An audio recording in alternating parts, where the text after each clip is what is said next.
Which one's the best crypto asset? Well, Bitcoin's the best crypto asset. Okay. What's the second best? There is no second best. There's no second best crypto asset. There's a crypto asset. It's called Bitcoin, right? Right? There's no second best. Okay. Welcome to the Why Bitcoin Show with me, Dale Warburton. It's a weekly podcast on why Bitcoin matters and what makes it fundamentally different to every other crypto token in existence. I've seen firsthand how crypto really works, and my mission is to speak to the brightest minds on earth to help ordinary people distill crypto fact from fiction. Because as Lynn Alden says, and it's spot on, those that conflate Bitcoin and crypto simply don't understand either.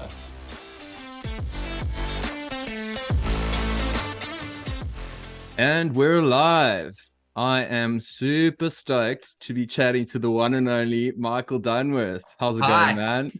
Good. It's good to be here. Thanks for having me. How are you? Oh, I am very, very well. I've been really pumped to talk to you for quite some time.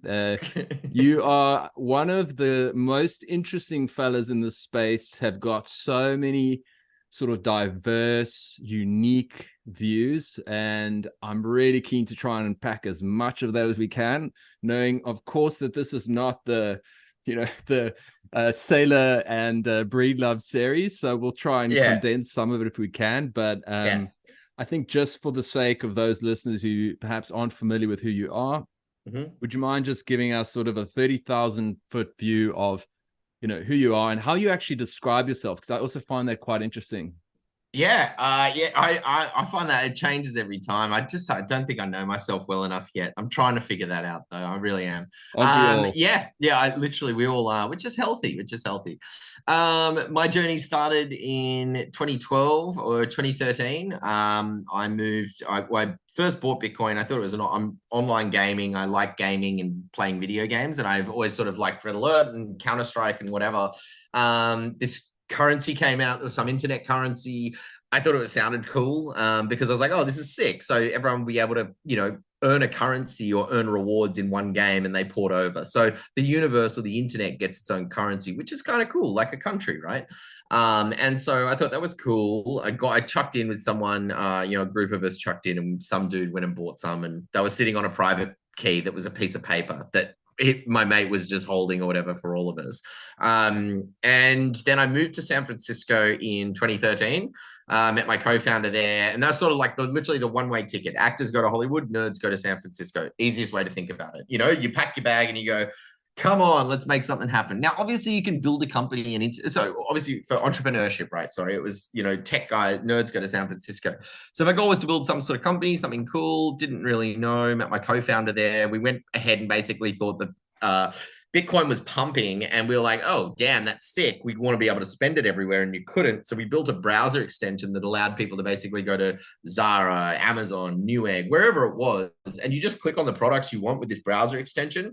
And then when you go, okay, so if you go to 30 websites, you don't check out 30 times. It's like a global shopping cart. You just, yes, walking around the internet, pulling things off shelves, and you go check out. And now, obviously, you want to spend your Bitcoin. So we'd generate a Bitcoin invoice for you. You'd pay that. We'd buy it for you. So my co-founder Yanni at the time, I think we were using his personal credit card, in the first month of operation or something. I don't know, but that was giving us 2% cash back, and that was sort of part of our revenue model, was this cash back that we were getting from the card companies. And then I think we were putting a 2% fee on it, and 2% fee for spending Bitcoin at the time. Firstly, you could spend it everywhere, so that was a massive bonus because there wasn't any of this debit cards linked to your Bitcoin wallet and all this sort of shit that's going on now. They've got a lot more rich products, but at the time, this was sort of as good as it got. So we did that. And as we did that, we realized, well, hey, we've had to build a lot of infrastructure. That infrastructure cost us a lot of time and energy, and we made a lot of mistakes. And we were like, well, fuck, if we can hand it forward so people don't have to make these mistakes, and that's a bonus. So we realized, well, let's wrap all this stuff into an API. And our product evolved into basically a full stack crypto, or like at the start, it was, basically predominantly a wallet and merchant services. So our biggest competitors were Coinbase and BitPay at the time. Not many other companies existed. And then as we went further along, we realized that developers were the key focus. The industry is too new. Developers are still coming into the space. There's not a big enough developer community. So that's the actual community, are the developers. So we wrapped our product into an API and we said, here you go. Here's all the headaches of compliance and onboarding and all that stuff that everyone's trying to solve for. We've done it. We're not saying you have to use it, but it'll save you. The slogan we used internally was it saves 6 months to 6 hours, like going to market in 6 months, in 6 hours, not 6 months, because you've got to get all these licenses and stuff. So if you're trying to build an exchange or whatever, or a security, whatever it is, any sort of on-ramp or any kind of brokerage service, it would be really difficult. And so we built that. Now we scaled that up quite a lot, and that company, it's still going now. We've had just the most turbulent ride. If you Google it, you'll just see tons of ups and downs. It's been a absolute roller coaster, but that is part of a growing industry, part of a brand new industry that's never existed before. So yeah, I mean, I'm very proud of the team and our investors that were so supportive of us. And the company's still ticking along, but it's had so many challenges. We had a $1.5 billion exit last year at the start of the year that then the market shut the bed and the whole market, the whole world changed. Russia and Ukraine went to war with each other. Then we had energy markets collapsing. Then we had equities markets collapsing. Then we had FTX totally fisting everything. And then and this is all after Celsius. This is all after, Luna and all this stuff. And what that does, it just sucks all the air out of the room for any kind of capacity for fundraising. It makes it very toxic to touch. And at the time, the company was looking to raise money, or the company that was acquiring us, I think they were trying to raise money. I'm not sure, because I don't sit directly with the company anymore. So I'm arm's length. I left the company in 2020, came back. We touched on this before, but it was sort of like, it was just my time to step away as the CEO. There was just smarter, better people there, in my opinion, because you're like an iPhone. You've only got so much battery life. You can't keep going forever, especially if you're not charging your phone. And, I'm, because it gets so demanding, and sorry, I know this is an intro and I'm sort of getting a tangential going Love it. But you know what I mean? Like, when you're the CEO of a company, the fish rots from the head. If the company's doing shit, it's your fault. There's no other person in charge. It's your fault, and you take accountability for that. And in the same time, when I stepped away, Yanni came in, he was my co-founder, and I was touching on it before, but in times of turbulence, we were growing, and you've got, like, I was saying how when you're growing a company, especially in the Bitcoin space, because everything operates around the halvings, like everything. So the halvings are sort of like where everyone comes out of hibernation and gets to parade their new products around. So because that's when the huge influx comes in. And so when that happens, you don't want to be trying to ship new products during that. You just got to strap in and hang on, because you'll get 10x the customer support requests, 10x the volume, 10x the revenue, 10x the server outages, whatever it is, you're going to get like a tsunami coming at you. Things like it's 10x whatever the biggest is you've ever seen, every bull run. Like, it's just, you can't prepare for it. And so what happens is companies scale up a lot and build these huge teams out to keep up with it. And then you see 6 months after the bull run, they've got to let go of 30% of their support staff or whatever. And that's just the nature of the beast, unfortunately.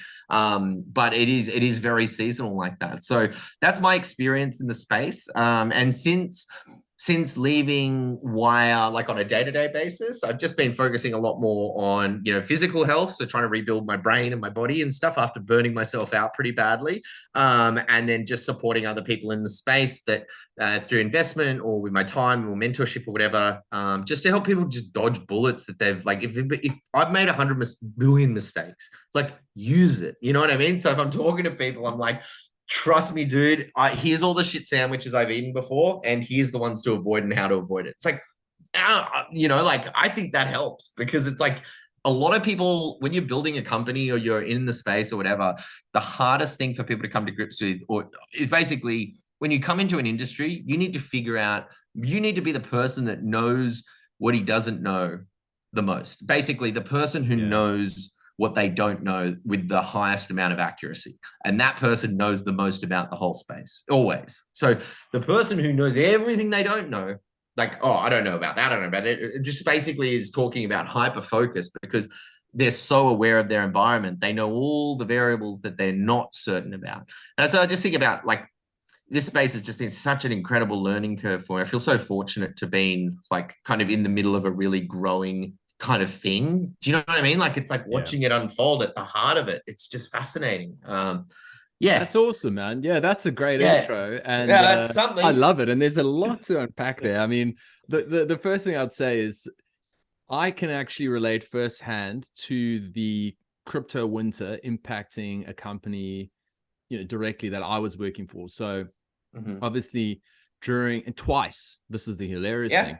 Yeah. Both were the shitcoin publications. The first one was in the process of courting several exchanges who were going to purchase the publication, and everyone was on this bidding war. Eventually one was able to succeed, and then crypto winter hit, and boom.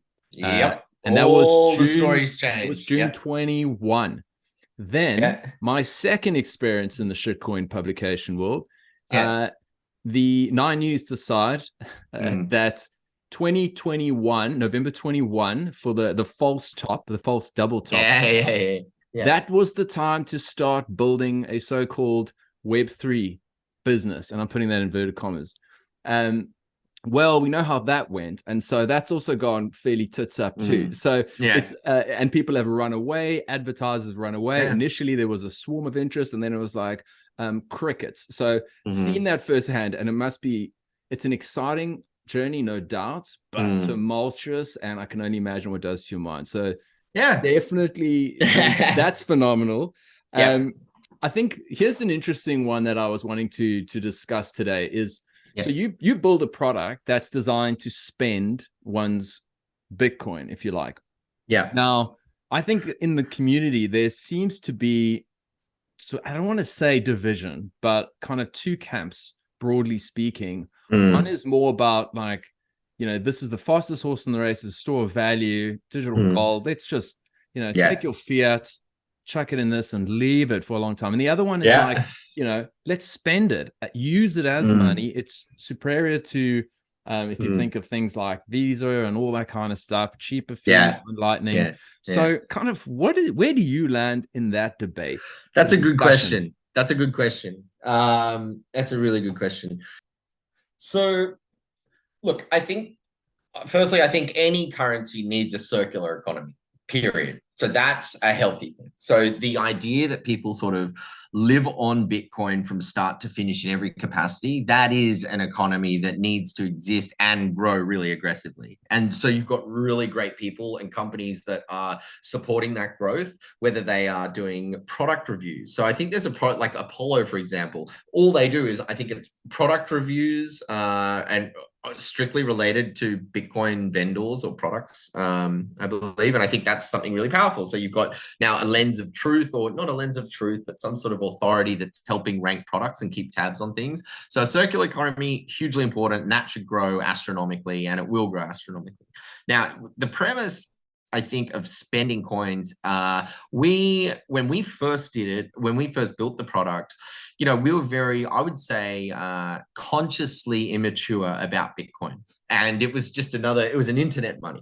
Like, it's not really an internet money. It's like ripped money out of the dictionary and stuffed itself in there, and then like put sticky tape around it, and then, put the dictionary back together. It's totally changed the game. So it's not like, cool, an internet money. It's so much bigger than that. And as your consciousness evolves, at least in my opinion, and maybe this is only how my brain works, I don't know, but I look back on it like, it's so shallow-minded. I thought it was just like, a cool internet money. It's like, this is a new version of PayPal. So it's like, no, dude. It's like, this is like rewriting the dictionary, like about how, like what money could be. And so as you go through that phase, I sort of thought, well, that is now something that everyone else will go through. So yes, at first you're like, oh man, I made heaps of money. I'm going to sell some Bitcoins and buy that surfboard I wanted. I'll give you a brilliant example. I spent my Bitcoins to go on a surf trip with my brother. It cost me 7.8 Bitcoins when Bitcoin was $400 a coin. Wow. Okay, firstly, it was the best trip of my life. And no matter, Bitcoin will go to 1 million and 10 million and stuff like that. And it will probably be $1 billion surf trip, but make no mistake about it, there's zero regret from it. But because either way, it's like, sure, I could have 7.5 Bitcoin more, but it's like, no, because I learned that lesson then. And I wouldn't have that lesson now, which makes me be like, whoop, make sure you're checking your opportunity costs because this could be worth a lot in the future. So now it's a throttle on your spending and your spending habits and, your financial behavior and stuff like that. And that gives you some sort of, everyone's got their own example of that, where they're like, oh man, like pizza day, perfect example. That was my Bitcoin pizza day example. Yeah. It's not as damaging. So look, I think it's always healthy for people to have a crack at everything. There's got some people, because everyone's in the green and the red at different times, spending coins, if you're not part of a circular economy, it's more of a profit-taking exercise where they'll be like, okay, I'm up about 40% now. I put 100 grand in, I've got that 20K medical bill. I've got to get rid of that. I'm going to take some profit now and I'm going to spend it on that. And so we did a handful of different things where we'd pay bills for people. We did educational bills. I think we did like tax bills, pay the IRS. I think you can see it was a news article about that. That was in 2013. We were like, hey, pay your tax bill in Bitcoin. Wow. It's just trying anything. We did a whole thing where it was actually, we were encouraging spending of digital currency so much. We bought 1,000.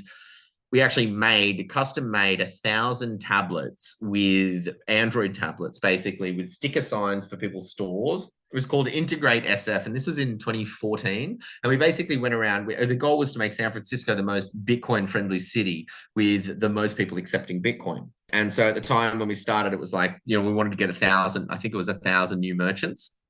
We didn't get to 1,000, but I think we got. You know what? I can't even remember how many we got, but we basically went around giving out free terminals, just like these Square readers, same thing, but for Bitcoin. And we're just trying to drum up support and noise and trying to bootstrap these sort of circular economies, which can be really challenging because you really do it needs organic, like anything that is going to sustain or be persistent over time, it needs to be organic, basically, in how it develops an interest. Just like anyone, if someone's doing something and they're organically interested, they will weather a lot of bad times because they are still interested in something, right? But when you're not interested in something and shit gets difficult, you're like, I don't even need to do this. I don't even like doing this. So I'm not going to help you if it's too difficult to help you or whatever it is, right? I find that whole premise quite interesting. Yeah. Sorry, I'm just rambling. No, not at all. This is why I wanted to get you, man, because I like it. All right, let's eat it up. The tangents are where the gems are. There's so many of them, dude. So I guess when I think of the sort of spending your coins, I think it serves two purposes. The one is to kind of orange pill people. So I use it to show people, look at Lightning, look how I can send sort of 2 cents literally to you, and it can be there in a heartbeat, right? Yeah. So I suppose in that sense, I can see it. People also advocate for spend and replace. In principle, it sounds really good. This was more in line with that. So this was more of a fiat style. It wasn't as contributing. Like we had people that we would enable to be able to accept Bitcoin and they didn't touch fiat. But a lot of the Bitcoin merchants, most of the motivation was it will attract new customers. So our consciousness at the time of selling was more, hey, we'll sell with the intent that you will make new customers or increase your customer base. Does that make sense? So 100%. And so at the time, so there's a big state of mind difference between the consciousness of someone selling, that's not orange pilling people. Do you know what I mean? That's sort of giving a product, and that's a more fiat-y, Bitcoin-y relationship. And it's funny now looking back, is kind of like looking back on, if we were in fashion and we look back on the fashion from 12 years ago, we'd be like, oh my God, look at the hairdos we used to have. Oh my God, no way. Don't show me that. Do you know what I mean? And they're coming back and exactly. So this was sort of like that, where that was as far as the conscious, like, at least in my opinion, that's how you're still very shallow minded, where it's not like, hey, there's a whole new economy that's about to explode and flourish. It's more like, hey, you can still get ahead in the fiat land by collaborating into this economy that might be big into the future. So, but I mean, obviously, as you grow and as you understand more and more and more, as you grow and understand and interact with the ecosystem more, and you start learning more, you really start just, at least for me, it's been like this slow burn where it's been this onion just layer by layer, year by year, that's just kept peeling back. And I'm like, how many layers does this thing have? Just because you started, keep that's what I mean. I'm like, and so people tell me it's boring, and I'm like, respectfully, you're an intelligent person. Lots of people are. They've got degrees and shit. I don't know how that's boring. I think the person that calls it boring is probably boring. That's what I think. So, I think that's putting it mildly, hey.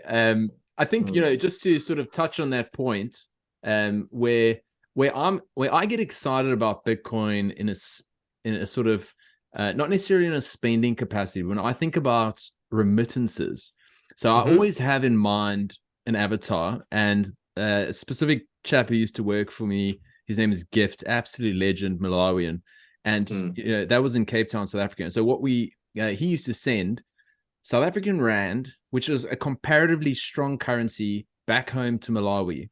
And there were these intermediaries just sucking value from the transaction. And sort of, as I understand the likes of Strike and some of the stuff that you kind of were alluding to earlier, you're using Bitcoin, the rails, to just push through the fiat and ultimately add more value from a consumer perspective. Yes. And the end user is not sitting there getting exposed to the volatility, because that's what I always think to myself, how can someone in Malawi who is unable to save have the low time preference necessarily needed to be able to appreciate what they've just acquired? So they'll just dump it straight away. So therein lies I think that's the killer app, and people won't even know they're using Bitcoin. Yeah. So that's a big thing, right? So we developed when you have lots of on and off ramps in lots of countries, right? Let's say we're licensed in America, we're licensed in Australia, or registered in Australia. We had an entity in Hong Kong.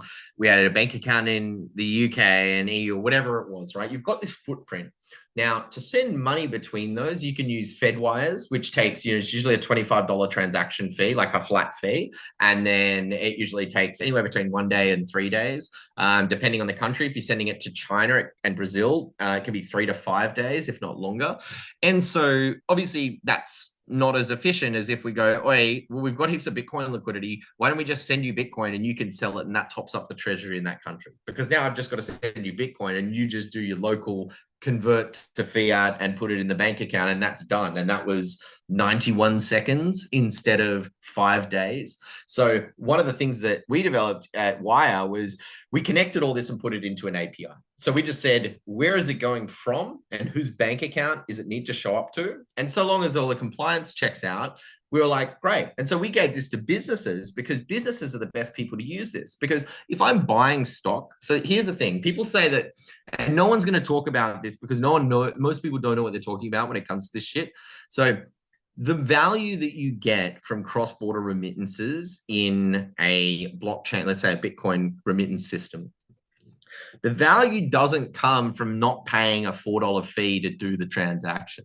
The value comes from your velocity of turnaround of capital. Now, what I mean is, let's say you go and you start an online company that sells TVs. You buy those TVs from China for $1,000. You've got 10 grand working capital. So you can buy 10 TVs, right? You buy those from China. Now, when your supply chain for your goods goes, you say, I want to buy the product. They say this much, you pay. Now that payment takes 3 days, right? So let's say the payment to China, not using blockchain or whatever it is, that takes 3 days through the banking system. So the guy in China with his 10 TVs ready to send them to you, he's sitting there, he's like, okay, cool, waiting for this payment. 3 days goes by. He puts them on a boat and they get to you 2 days later. So 7-day turnaround time from I need TVs to them arriving to you, right? Following? So we've got 10 TVs. Now you're going to sell them for $1,500. Now you sell those for $1,500, you now have $15,000. And that took 7 days to make. Let's just say on the 8th day, you put them all online and they all sell out straight away, right? Yeah. You've now made $15,000 in 8 days. Your cost was 10,000, so you've got 5,000 profit. So now we can reinvest our profits to buy more TVs. So now if you've got an 8-day turnaround time, now your working capital can only be put to work 3 times or let's call it a 10-day cycle, right? From when you place your orders to you sell all your TVs, that's a 10-day product cycle. Let's say a supply chain cycle. You can do that 3 times a month. So your cash flow turnover is 3 times a month, right? So you can do that, complete that process 3 times and make $5,000 3 times in the month if you didn't reinvest it. Now, if I say your supply chain time has gone from 10 days to 5 days because we took 3 to 5 days out from the payment processing, right? Yeah. Now your supply chain is 5 days. Now you can do that 6 times in a month. So now your profitability for your company has gone from, we can turn this 10 grand over 3 times in the month. Oh no, we use this new payment system, which gets it there faster. Okay, we can turn it over 6 times in a month. So now you've just doubled the amount of profit that you can make. So I could charge you 10% to do transfers over my system and you'd still pay it because it would still be more profitable to you. But it's not like that. So, but that's the meat and potatoes. So the shit that you hear like, oh yeah, cool, man, I don't have to pay the 30-cent transaction. No, like, I mean, that matters, but the real meat and potatoes, you think there's like, to get me to adopt something, it has to be a paradigm shift. Like I'm an idiot for not adopting this. Now, if you tell me, hey man, like I know you just made 140 grand last year after tax, but there's this product that saves you 35 cents every time you send money. I'd be like, okay. Like, and now we get to this question where, just back to your original point, some people see the value straight away, some people don't. Now, value is in the eye of the beholder. So to a person in Argentina, let's say, who's experienced 100% inflation or whatever it is, the volatility of Bitcoin is nothing. That's like, okay, that's cool. Like, we're fine with that. But to a person in America, it's, oh my God, or whatever, into a, established nation. So we've got 2 different audiences here. And to the person in America or Australia, it's like, oh no, going up 100%, doubling year over year, every year for 12 years or whatever it's done, like the ridiculous amount of ROI that you get by just buying and holding. That's not enough. I need to get 4.2% and give away my keys and risk it all. It's like, okay, you can do that, but is it not enough? Like, aren't you getting enough already? And so like everyone's used these products, including myself, obviously. But when you have this kind of enlightenment moment where you go, what the fuck am I doing? Like, it's sort of like, you're going to be like, it's like winning lotto almost and then blowing it. It's like, dude, I wish I didn't blow it. Like, I'm such an idiot. So I just think that's so interesting. Now, if you translate that mentality of, oh, I need an extra 4.2% or whatever, to the person in Argentina, they're already getting 88% yield per year by holding something that isn't inflating by 88% per year. Does that make sense? So for them switching by something, they already, that's yield to them. That is like just cream. So they're like, yeah, we're good, dude. Like, this is a bonus being in here. It can double the volatility. I'm still way good. And that's fascinating. So now we already see everyone's looking at the exact same information with very different perceptions. And that's because our environment will shape our perception. And so different people, different flavors, different value propositions. And so we look to, remittance being a huge one, because the rails are really cheap because they're really quick. And that's like the massive meat and potatoes. So example, we didn't try and build a direct to retail remittance app, because that's a bad call in my opinion. I just was like, we're not like, I don't want to become a remittance company. I want to become an engine for other companies. And so we'd go to places like, TransferWise or whoever they are that do these large amounts of disbursements in different currencies. And we were like, well, we can take your rails out, put ours in, and here's how much you're going to save. And here's how much further you can go.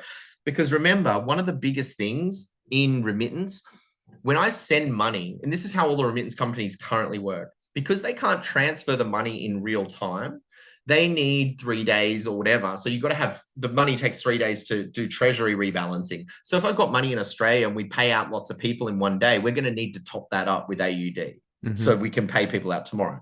So I need to do treasury rebalancing. And this is where Bitcoin became really good for us internally as a remittance platform, people using it for that. We can rebalance everything really easily in real time. And so now if you're TransferWise and it takes you 90 minutes to rebalance because you can actually pick your money up and teleport it somewhere into a different country, like, with Bitcoin, that's what you're doing, right? You're transferring value in real time. It's like the equivalent of being able to just move money around the world instantly. But now the biggest thing for remittance companies is, if you can't move the money in real time, what do we do? How do we pay people out in Australia? Well, we, like, as a remittance company, when you grow, you need working capital, because you have to have working capital on the other side in the foreign currencies to pay people out, because that's what the other bigger remittance companies have started doing to offset the delay between real-time transferring. So they've patched it up by putting money in like lots of different countries. So now that working capital, one, it costs money. So it costs money to get that. There's not many people that can accommodate lending facilities like that, especially to a brand new startup. So now if you tell all the remittance companies that there's an army of startups that are coming that don't need working capital on both sides, then that's a huge industry disruption. Like that is where a massive sort of, fast path to lots of choice can come. But I think it looks like that. Now, as for remittance, I think countries like India and stuff like that. So we had a lot of competitors or companies that were building on us that were going to build the fiat, the Coinbase for India and the this for India and that stuff. And obviously liquidity and stuff like that happens. But if you look at the primary source of income in different regions, some of it is through remittance. And that means basically we thought that a large portion, or a bet that we were going to make in basically how we choose which regions to open up in, because we can't service markets locally. Like, BitPesa, for example, I think they've changed their name, but they serve Africa, and they do Africa better than anyone. It always will, because they've been on the ground since, 2013 there. I think, their CEO, she's absolutely brilliant. I'm not sure if she's still a CEO, but absolute gun. Like, why would you ever bother trying to figure it out? Like, they know it back to front. You just let's lean on them, and many hands make light work kind of thing. And you want them to keep investing and being the expert so that they can take care of it for you, because it's like, oh, I'm not going to go to Africa and figure out how to get licensing and all that stuff. Like, if I'm the CEO, like, you can do that. But I think this is more of in the essence and the spirit of a group project where you have this sort of, and the BitPesa who served Africa, they started serving, the US markets. So it's sort of like you'd find these close collaborations that you could make where it's like, one of our biggest competitors in the US was a company at the top, not a big competitor, but they were doing sort of fintech stack, like compliance and all that, similar to what we were doing, but for traditional fintech, so not for the blockchain space. But we use them, and it's funny because we're both each other's first customers back in like 2014, and we use them for ages in our stack for a lot of banking service products as well that we would incorporate, and they used us for their crypto products. And that's good because we've got a healthy relationship, we've got shared security policies and expectations, and the world works much better like that. And it's weird because in fintech, there's two really common sayings, which is, is it co-opetition and frenemies kind of thing, which is where, let's say there's two big fintech players, like card processing companies, WorldPay and Adyen or Stripe or something. Anyway, these guys, basically, WorldPay may have the best card processing in the world, but not good ID verification. And Stripe might have really good ID verification, but not the best card processing in the world. So what you see is WorldPay has actually rebranded Stripe's products and brought them in-house. So everyone's sort of relabeling each other. And I can imagine the UX is probably quite seamless from a consumer's perspective. It's all the same. You'd what's never under know the stack. No, you would never know. Now, it's funny because, but I hope this is still on topic with what you're originally talking about. This is on point, man, because to be honest with you, I did not know that there was the value proposition. It's the sort of, it's that ability to flip working capital much quicker. That just never really occurred to me. So there's like a penny drop moment for me. It's a very big pain point for startups. Yeah, because if you're a startup, right? Let's say I'm a startup and I start a remittance app and it's traditional fintech. It's like, okay, cool. We just got 1,000 users. It's like, okay, cool. We just got 1 million users. It's like, well, we need a million times more working capital now. And so you have a growth issue where it's the bigger you get, the more working capital you need. Same thing applies with companies, let's say like Afterpay or whatever, these credit companies that offer, installment-based credit or, buy now, pay later. Those guys, they need credit facilities because they can't grow to 1 billion. Like if they've got 10 million users today, they can't grow to 1 billion users tomorrow because they don't have the float to manage it. So they need to find these facilities that will actually lend to them to give them the float to then do everything.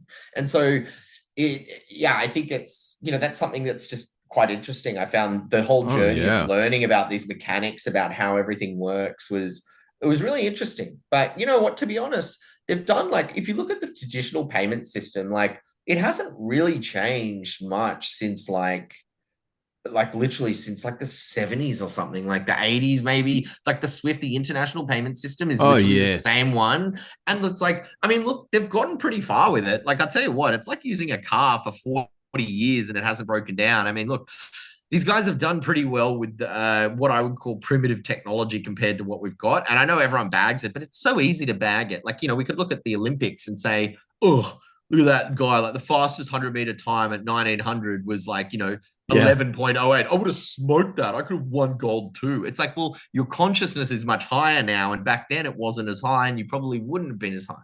Do you know what I mean? So Yeah, totally. it's No, like, it's always that case of like, oh, it would have been easy. Like if I was around then, I could have thought of McDonald's. It's like everyone saw Instagram selling fruit bourbon. Oh, I could have thought of that. But they don't know that Instagram started as a bourbon rating review app. And then it had to pivot and evolve. And they had to evolve and figure it out. And their perseverance and persistence is the only reason why they became Instagram for $1 billion. You know, but people just see the gloss on top and just go, oh yeah. It takes years to become an overnight success is a saying that I've always thought is fantastic. It's so easy to rag on Swift. And look, to be honest with you, I've had an experience with Swift as recently as the last month. Yeah. And I literally was tearing my hair out. I mean, the money's just sitting there. You don't know where it's transmitting money from South Africa. And you go to yourself like, my God, man, this is absolute hell. But just sort of to round up this remittance piece now, you know, you've mentioned sort of blockchain a couple times, and you know, I'm gonna talk about the so-called C word, crypto, for a second, and say, all right, well, we do know that the way that Bitcoin has been designed is sort of intentionally slow. It can only have a certain amount of transactions and that sort of thing.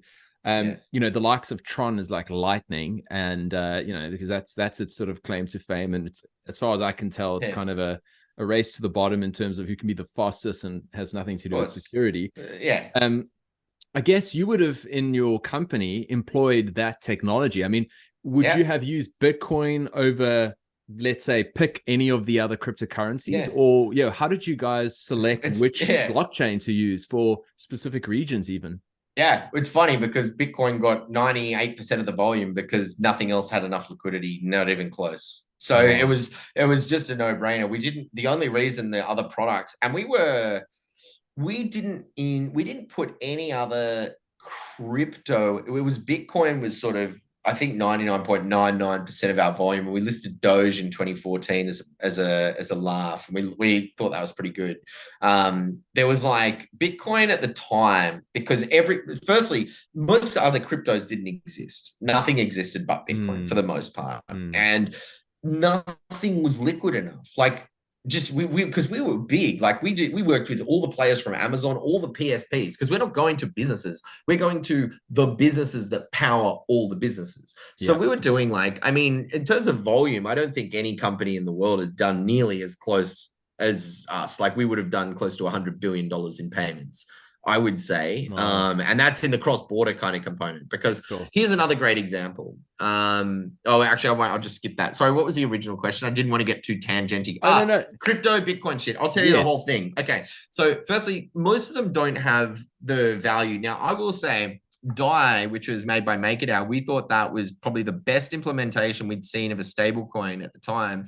And we thought that was pretty solid, because we were trying to, internally, we were looking at how would you build one and what would we want to see, and Maker came along, and that was actually really impressive. And so we became the first liquidity provider for DAI.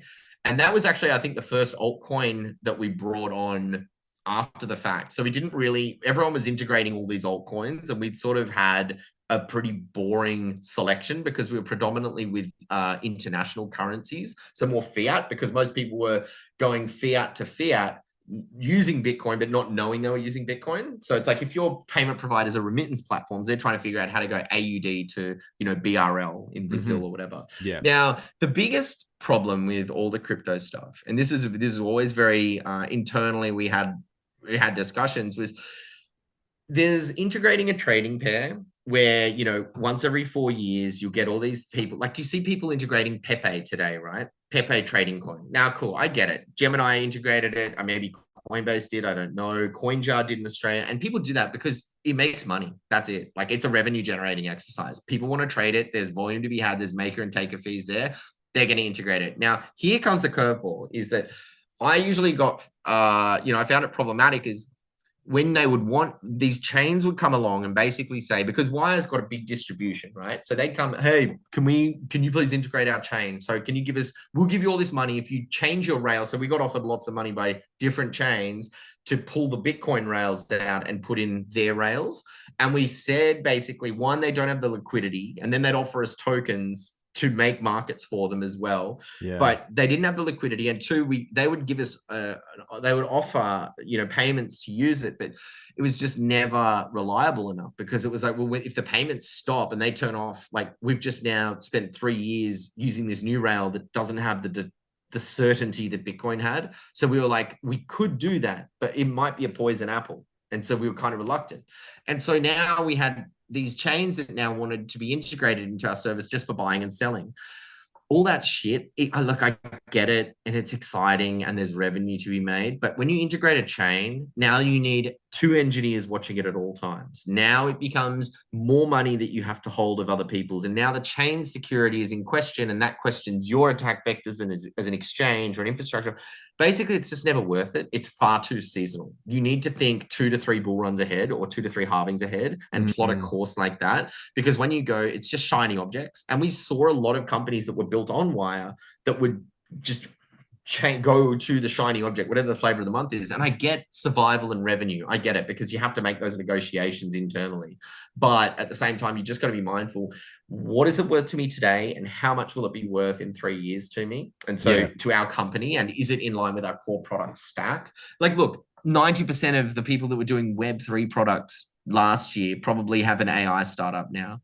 I mean, and that speaks to the lack of focus. And lack of focus is usually from lack of in conviction, maybe? Yeah, with conviction or understanding of the problem. Usually it's easily to be unfocused when you sort of are new and green and don't really know the problem you're trying to solve.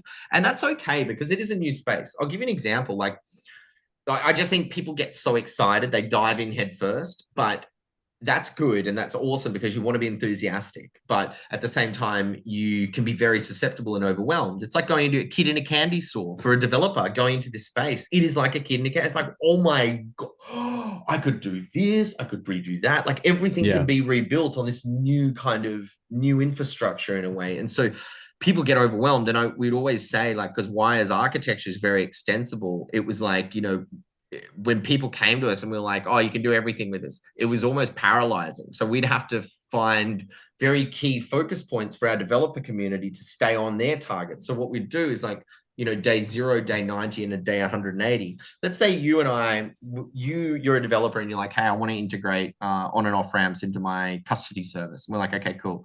What's your goal? And you go to me, well, my goal is to have fiat on and off ramps. It's like, okay, cool. And how long? And you go 6 months.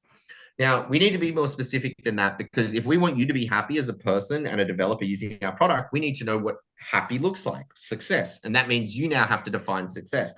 Because if we do in 6 months, we go, hey, you got fiat on and off ramps, but, you got fiat on and off ramps, and we got you 10 million more users. How awesome is that? And now they're like, well, we're Facebook and we've got 2.5 billion users. We're looking to make 100 million in revenue from this. And I'm like, oh, because now that is a different goal. So now I'm not going to measure and benchmark if your goal is to get revenue, I'll say, what's your revenue today? And then we'll check in 90 days, see what it is. And then we'll check in 180 days. So we can see if we've gone from, how are we going over 6 months? Are we getting more revenue, or are we getting way more users and less revenue, which would be out of scope? So we need, because you define success, we don't define it. Like, we've got the product, but we need to be aligned, because if I want you to be happy with what we've done, I need to know what happiness looks like first. Otherwise, we're just going to both go, like, 1 degree of misalignment is going to end up really far apart over time, over 6 months, 180 days. So those little lessons in just calibrating, like, synchronization before you start working, and making sure you're working towards a common goal. Otherwise, if you're not, you get there and it's, the Spider-Man meme, both pointing at each other of who's to blame. And the reality is you're both to blame for not being aligned before you started the journey and lacking together. focus, man, and lacking That's focus. And that was what Saylor said in a recent podcast. I don't know if you listened to the What Bitcoin of course. podcast. Focus, and that was the one that spoke to me. And you even said that to me before. And you know what's hilarious? So you said actually how these Web3 companies have pivoted to AI. Well, would you believe it that the last shitcoin rag I worked to has similarly pivoted to AI? I absolutely so would believe obvious. It's so obvious. Because it's not the technology, it's the thirst to do something, which is fantastic. And I want to nurture that and encourage that. But you can see it from a mile away. Like if you loved Web3, I'll give you an example, right? How can you have so much conviction on something and then have so much conviction on something the next year? So this is the thing. So when we started Wyre, all the companies, when you hire people, people go, what's the vision? And our vision, when we talk to people, everyone's got these visions and these roadmaps and these missions and all this bullshit. And I was like, how the fuck are we supposed to know what our vision is? We don't even know what this space is going to be. And, you've got these companies that raise money and they're like, this is our values and these are our mission. And I'm like, to be honest, I'm not hiring any top engineer and telling them bullshit values or mission statements if we don't have one, because you get to use that card once, so, and it's better to say, we don't know yet, but we will double down when we do it. And so for 5 years or 6 years, we didn't have a vision. And that was a really healthy thing because the team's expectations came into it of, we don't have a vision. We're trying to figure it out. So when you're hiring talent, I'll give you an example, a conflicting example is, so Coinbase used to be the slogan was the easiest way or the best way to buy and sell Bitcoin. And then it evolved and then they hired people. So you get hired. I would absolutely love to work at the best place to buy and sell Bitcoin. I'm a huge Bitcoin believer. Cool. And now 3 years later, so I've hired you as an engineer.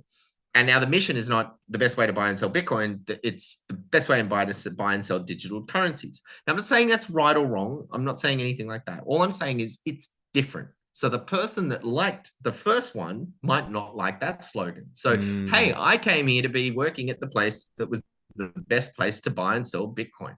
I didn't come here to work at the best place to buy and sell digital currencies. So now you have changed your focus, which means it has changed how I feel about what I'm doing. And now you're going to have layoffs, cutoffs, people working, not working, people leaving, people exiting, whatever you want to call it. And so to retain a team in a highly competitive environment, the best way to do that is to have certainty, even if uncertainty is the certainty.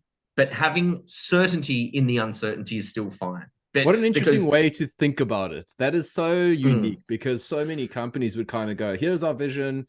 And they patch it together, but you only get to use it once. Yeah. How can I go to investor and say, exactly. How can I go to investor and say the best vision, and come back a year later and be like, okay, you know how that was the best vision? No. That was I got a fresh new vision for you. And wait till you see this one. It's 10 times better than it's like, oh yeah. Oh, really? It's like you're not credible, friend. That's what I would say. Well, now there's a decay rate on conviction when it comes to things like that, and it decays instantly. You do it once, that's cool. You do it twice, 3 times, you're not. That's not a vision. That's sort of jumping around. I'm totally with you there. So now, here's a question. Can I? Okay, so can we? I'm going to rein this one in now because I want to. Sure. I realized we were sort of approaching I think it's around an hour now, and I think. I reckon we could match Sailor and Breedlove any day. Or dude, maybe come over to my house, dude, just spy on my house. I talk to myself all day. Yeah, go. Okay. So what I would like to, and I think we're going to do this in 2 parts, no question. So sure. So to conclude part 1, I would like to get your take on crypto because we've been touching on it here and there. And what I'm really keen to get is, what is your mental model? What's your framework for understanding how Bitcoin and crypto are fundamentally different, if at all? And you can express an opinion, good, bad, or ugly. I'd just be keen to get your take. Cool. Okay, so Bitcoin to me is like the sun. It's an undeniable thing that's the number one. So to sort of argue against that feels like you're trying to tell me that I don't need oxygen. So that's it's assumed knowledge, right? If you're talking to me, it's assumed knowledge because it's objectively the heaviest. Now, when you come to crypto, that becomes more interesting now. Look, scams are not good. Trying things I will always dig because I think that's the rules of the game. I would want to be able to try as many things as possible. So I'm always willing to let people try it, like mentally try it. The problem is that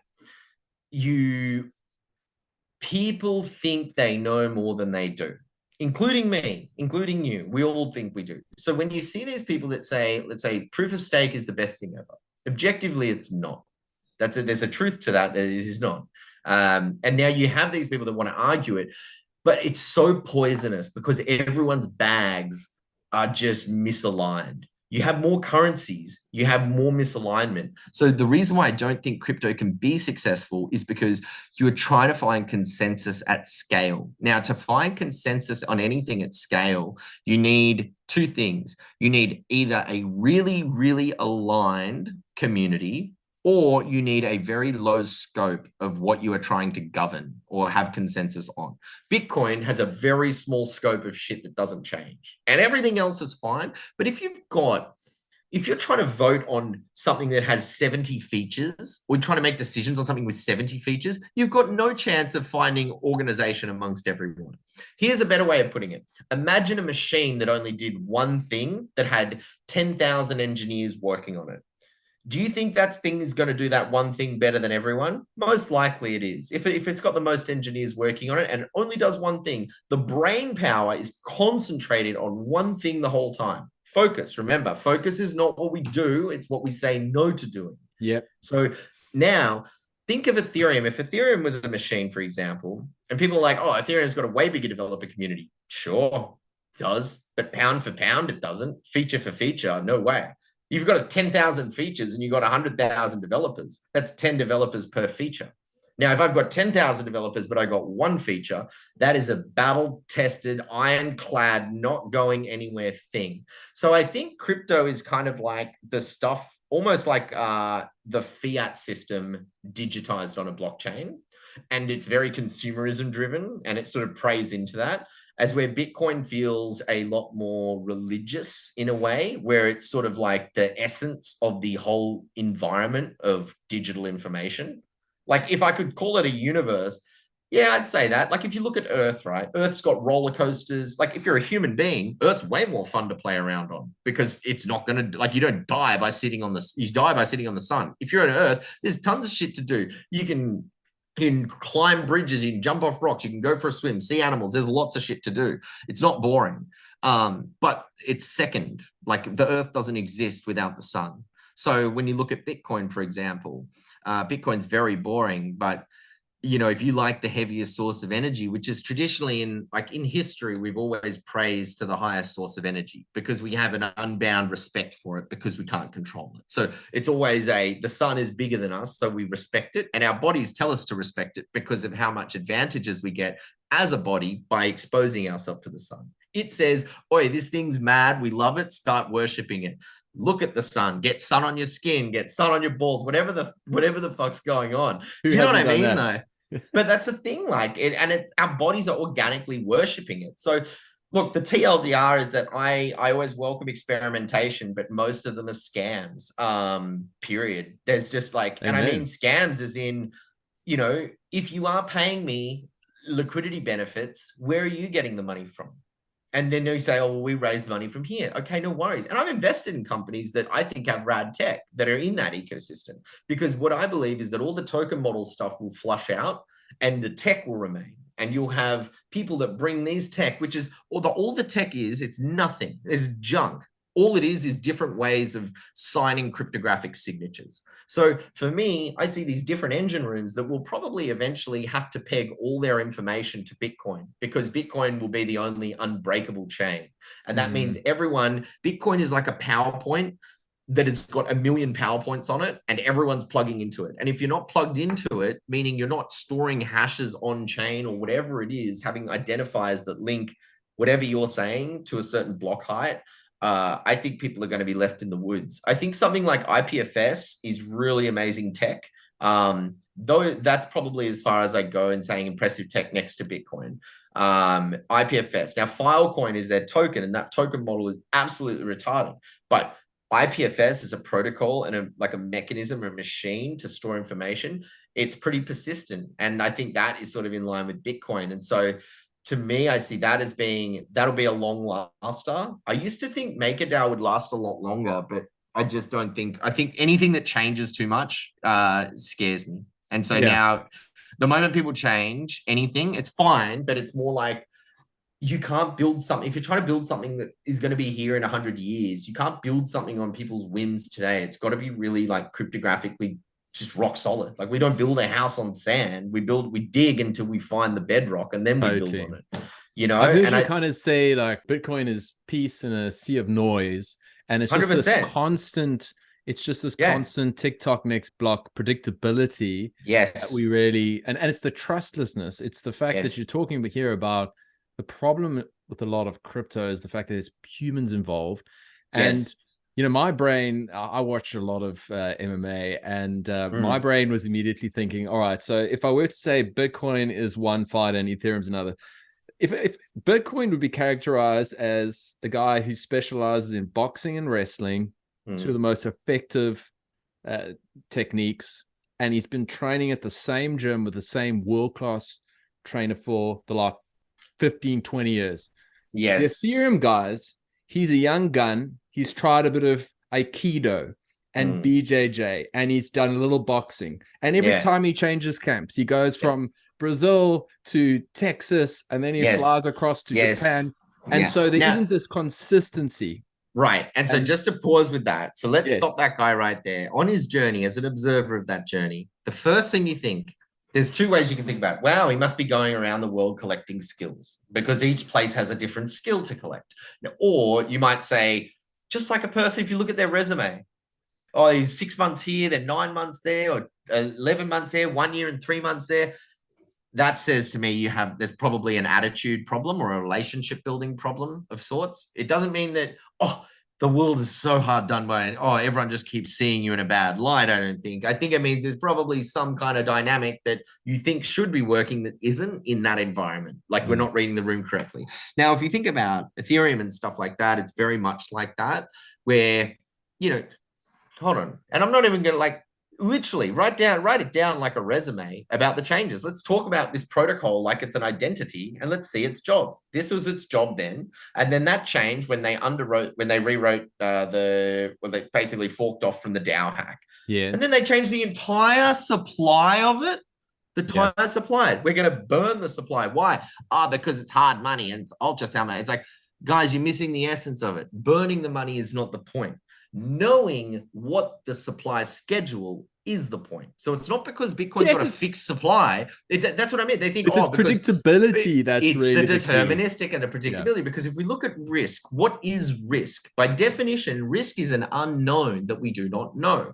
And if you remove risk, what you've done is you haven't removed it. You've sort of evolved it, like your Charmander turning into Charizard or whatever in Pokemon. You've evolved risk. Once you find out all the unknowns, risk becomes predictability. So it goes from risk to predictable because we've now outlined every single risk. And I used to say this to our team, we'd always plan for the worst and hope for the best every single time. And people are like, oh, that's so negative. Why would you do that? I'm like, because these are the possibilities. And there is a very clear path of actions that draws it. So we need to be prepared. Because now, if I plan for everything shit to happen, and let's say I plan for the worst day ever tomorrow, and I go through, I have a mad day, or even just have an okay day, I'm going to be like, how good is this? You're feeling good because you've already set. Now, I'm not saying set your expectations in the toilet, manage your expectations. And that's what it is. When you plan for everything, and that's what I talked about, if you're constantly thinking adversarially, you will constantly find ways to overcome these adversarial scenarios. And that comes in security, that comes in workplace, it comes in everything, That's a great way to think about it. I mean, I typically also do have that in mind, but I certainly don't go, oh, that's negative. I go, I'm actually just trying to have some foresight because, of course, I'm almost 39 years old. And my God, man, I've had to learn some lessons along the way by being a little bit too, brazen, bold, pushing this direction, bump your head, how many times. And so I think it's just, it's foresight. I think I'm happy with us putting a pin in the crypto discussion. I think you've been very articulate about it. And let's pause right now and we're going to jump to round 2 very soon. Round dos. Okay.